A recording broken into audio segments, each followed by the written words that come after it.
Hi, Bruce Johnson, founder of Wired to Grow, and today I want to talk to you about how to design and develop a killer strategic planning process, one that will allow you to accelerate the growth of your business, differentiate your business, and allow you to be more effective and efficient. If you're like most of the business owners and entrepreneurs that I know, chances are when it comes to strategic planning, it's one of those things that at the end of the year, you're supposed to check the box and get it done, but it rarely gets done early. It's usually hastily done. It's usually not very strategic. It's usually kind of a reinvention of what we did last year, that all the stuff we didn't actually get done. So that's not really a great strategic planning process. So let me help you figure out how to develop a kick-butt killer strategic planning process. Now, everything we do here at Wired to Grow is all about systems and systemization. So you ought to create a system for how you're going to actually create your strategic plan every year and then run the plan year after year. So I think there are 4 phases you need to think about. Phase 1, here's your system, is the preparation phase.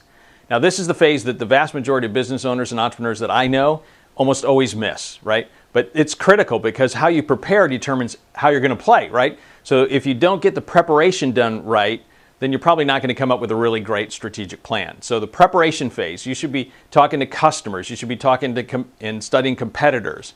You should be doing research about trends in your industry. You should be taking a look at trends in other industries, right? You should do some questionnaires and surveys. And you want to get a bunch of data so that when you actually go to have your strategic planning process, it's something you've been thinking about for a month or two at least and getting ready for.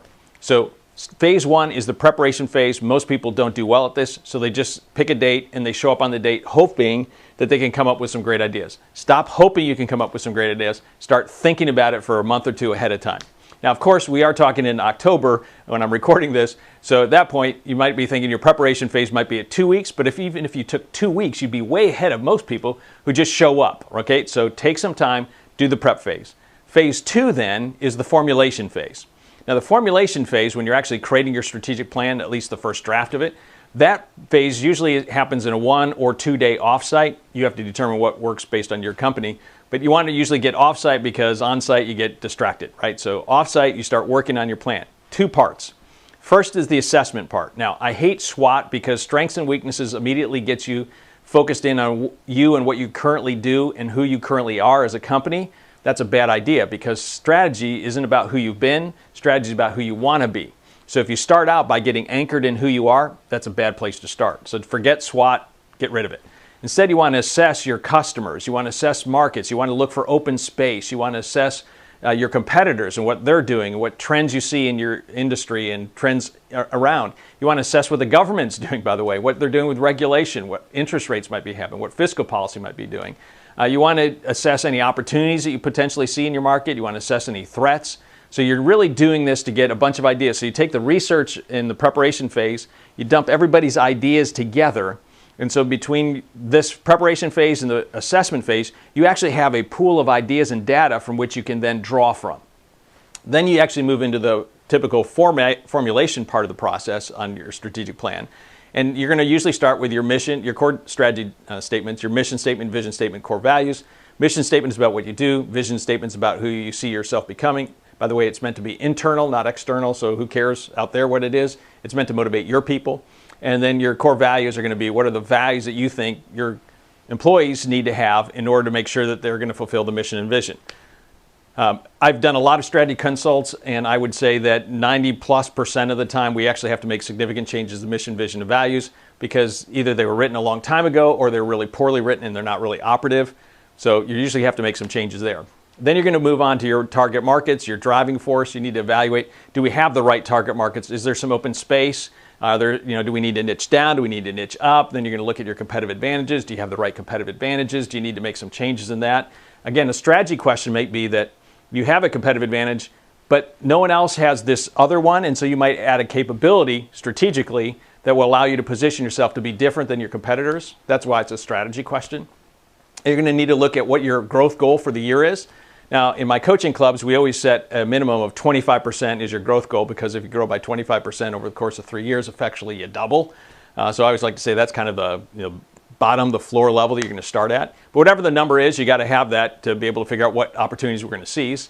And then you think about what kind of opportunities there are. And then you're going to look at your capabilities and your constraints based on what you think your strategic plan is for this year moving forward. And then you're ultimately going to come down to the questions about your growth accelerators and constraint eliminators. In other words, your growth accelerators, and I can link you to some of the articles I've written on this, are the 3 to 5 things that you think are going to drive significant revenue growth. So it's externally focused. And then your constraint eliminators are going to be the 3 to 5 things that you want to fix in your own company that if you fixed would take away the biggest constraints and allow your business to be more effective and efficient. And then you're going to finalize your key metrics. I'd say a minimum of 5, no more than 10. Okay? And when you're done with all that, you take all that together and you put it together into your one-page strategic plan. Now, your formulation phase doesn't end there because when you leave, everyone's going to have to do some research to be able to go back and try to evaluate, hey, did we get the right plan here, right? And then you do some research and you figure out, no, we can't hit those numbers, or we're way down, we could actually get more here. And so during that last part of the formulation phase, people are doing the research to say, hey, is this first draft actually really good? Now, when you're done with that phase, you move to the third phase, and the third phase is going to be your ratification phase. So you're going to come back for another day, and you're going to go back through your strategic plan step by step and just say, hey, is this right? Is this right?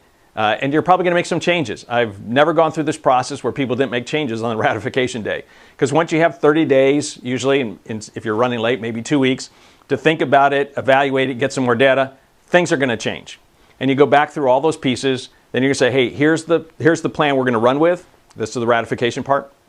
Then you take out the calendar, say, okay, what are the big rocks on the calendar? Because people are going to have to start putting their plans together for their individual departments.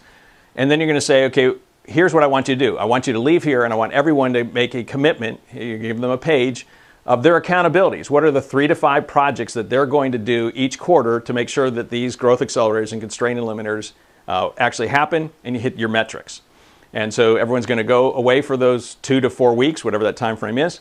They're going to turn in their budget numbers, because if you come up with something strategic and it doesn't affect your budget, it's not very strategic. So you're going to have to look at their budget numbers, put those all in. They're going to be compiled during that end of that phase. And then you're going to meet for your last phase, which is your implementation phase. And in the implementation phase, everyone comes back with their plan, quarter by quarter, here's what I'm going to get done. Now, when they talk about those things, I can guarantee you, because I've done a lot of these sessions, you're going to start adding some things, subtracting some things. So don't have people coming back to that meeting thinking that the plan they came up with is a plan they're going to leave with. I frequently will keep track, and I'll say, okay, we've got a bunch of ideas and projects on growth accelerators 1, 2, and 4, a couple on 3, and none on 5. So we need to adjust, and then you're going to have to do that. Some people are going to come up with really wimpy plans, and some people are going to have some really cool plans. So you're going to negotiate out of that, and you can say, finalizing on that day, here is my commitment to making sure that this strategic plan gets done. Then you're going to take a look at the budget. You're going to wrestle with the budget, make sure everyone's in agreement on the budget. And then you're going to look at your calendar. And so by the time you're done, you have a one-page strategic plan, you have a calendar, and you have a budget, and everyone has accountability to making sure that your plan works. That's what happens when you put together the 4 phases: preparation, formulation, ratification, implementation. Now, what I would suggest on a regular basis moving forward, since it won't be October for next year, July and August really ought to be the times that you're really focused in on the preparation work. September is great for formulation. October is great for ratification.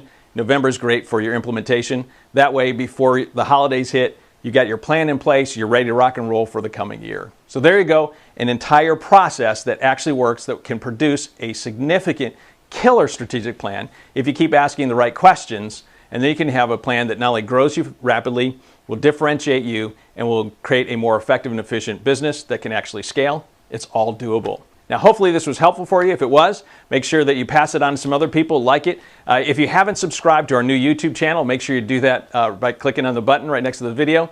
Or if you're watching this on YouTube, on the big subscribe button. Either way, you get subscribed, and to make sure that you keep getting more information about how to grow and scale your business. And until our next time, to your accelerated success, Bruce out.